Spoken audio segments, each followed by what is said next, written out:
What's good, y'all? I'm here to talk about the busting changes I made for my boy Chestnut.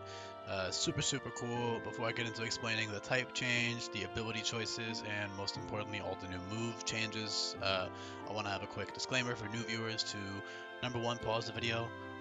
Shout out to you for clicking on the video, by the way. I appreciate it. But make sure you pause the video and read the description. I've got like a baseline like bullet point list explaining the basics of the ROM hack and stuff to help you understand like just how the game works and my balancing philosophies and stuff. So definitely give that a read. When you're done with this video, I recommend you check out all my other ones. You can check out my Discord, all that good stuff. But most importantly, you can go to the um, master list here of all the moves, and you can scroll through in order, and I've organized it all in great detail, so it's really easy to understand all the move changes in the game. Chestnut wise, grass steel makes a lot of sense. I mean, obviously fighting makes sense too. It's kind of similar to like the Komodo situation, right? It's even more similar. So another issue was that there are so goddamn many. Um, Actually, is the only grass steel now? Because Ferrothorn's not in Scarlet Violet. That might be that's enough of a reason. He might be the only one, actually. So if that's the case, I don't even need to justify it that much because I want to have a Pokemon of every type combo. Yeah. Okay, so I'm not even gonna explain it too much, but even if there was Ferrothorn in the game, I think it still makes sense for him to be Steel type. Um, yeah. I want to have a Pokemon every type combo. He was the only candidate, so there you go. Very good defensively, obviously. So Bulletproof is actually immensely buffed. There are now 50 moves, a little over 50 moves that are affected by Bulletproof. So he's immune to Pyro Ball, Armor Cannon, Fire Blast, Blast Burn, Detonate, fucking Aura Sphere, Focus Blast, Ice Beam, Aurora Beam, Mud Shot, Mud Bomber, fucking all these moves, and he resists a decent amount of them already. But it's still good to be immune, right? Like for example, he's still getting tanked by like a Hydro Pump or Cannon in the Rain, so being immune to that is always good. And then of course all those fire moves especially are really good. Even being immune to Detonate is so an explosion and stuff is so nice because the AI like those are really scary moves on the AI. So being completely immune, super great ability. Um, Battle Armor is good old reliable. Obviously Iron Defense slash Body Press is incredible with battle armor, but even just like raw, like just using it just as like a bulky, you don't have to worry about crits, right? It's always going to be good. Stally stuff with like battle armor, leech seed, spiky shield, iron defense, synthesis, all sorts of stally shenanigans you can get around to with battle armor. And then brute force is really cool, so I chose to give him that because number one, I like to make all my Pokemon more versatile, and it was either that or literally iron barbs or barbed, but that's like kind of boring to me. Like you already have battle armor and bulletproof. Um, and I like him being physically strong because if you read the Pokedex, it says his tackle is forceful enough to flip a 50-ton tank. And also, like, look at him, bro. He's like a big ass fucking, paladin guy. Obviously, his stats, he's still very tanky. 103, 132, 100 bulk is crazy. With Leech Seed and Spiky Shield, you can also use leftovers, and you have like infinite HP. You don't even need to click Synthesis at that point because you're healing so much per turn from Leech Seed and leftovers. Because you get 2 turns for free because you have the Spiky Shield, right? So that's all super dope. But yeah, Brute Force is really cool. Just with Quick Claw or with Choice Band or even Choice Scarf. So I actually kept his speed relatively decent. And Sweltering, it's like 40, I think, which still may, or maybe 50, high 40s if I, maybe 49. Um, because in Sweltering, his attack had to be higher because there's no Brute Force doesn't exist, right? And there's only 2 ability slots, so I couldn't really give him an attack boosting ability.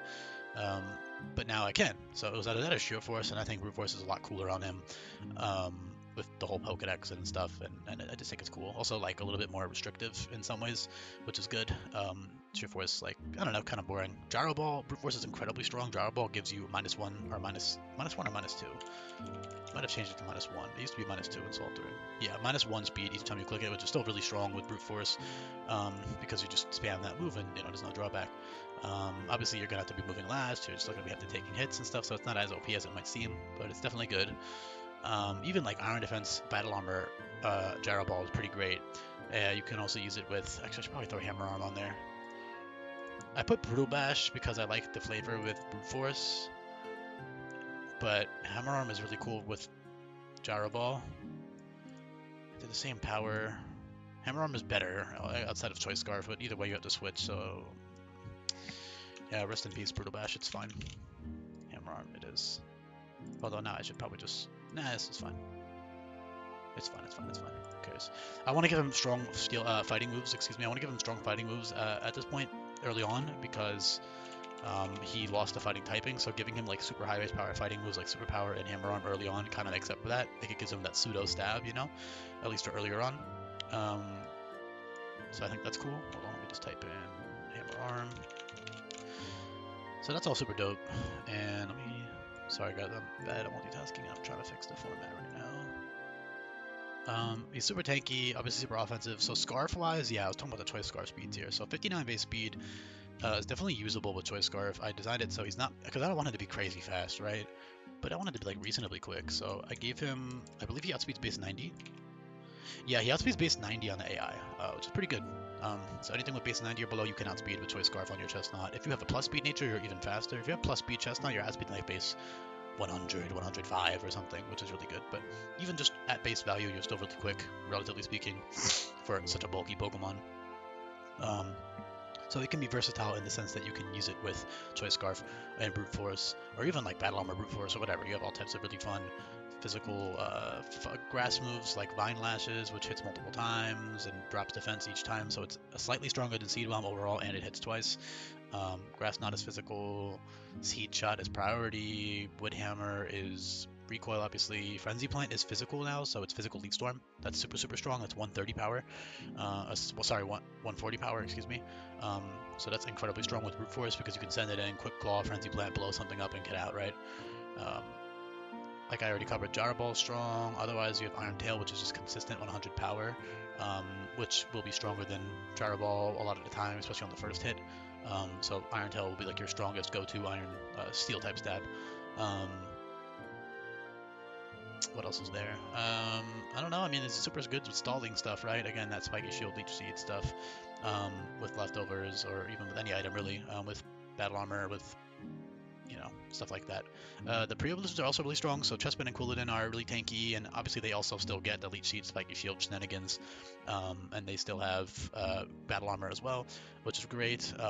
You could delay evolution for Quilladin for a bit if you want to keep Grassy Guard for a bit, if you want the pure grass typing for whatever reason. Maybe you needed to check a certain fighting type or something for a little bit, and you can evolve later if you want.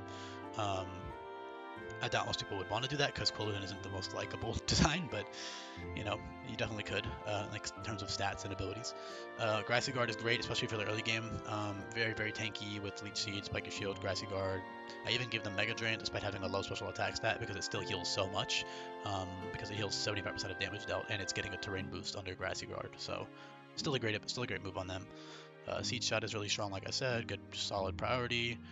I opted not to give Bullet Punch. I think I'm going to stand by that decision, although I do kind of see it. I'm not going to give him a bit. Yeah, I don't see it that much.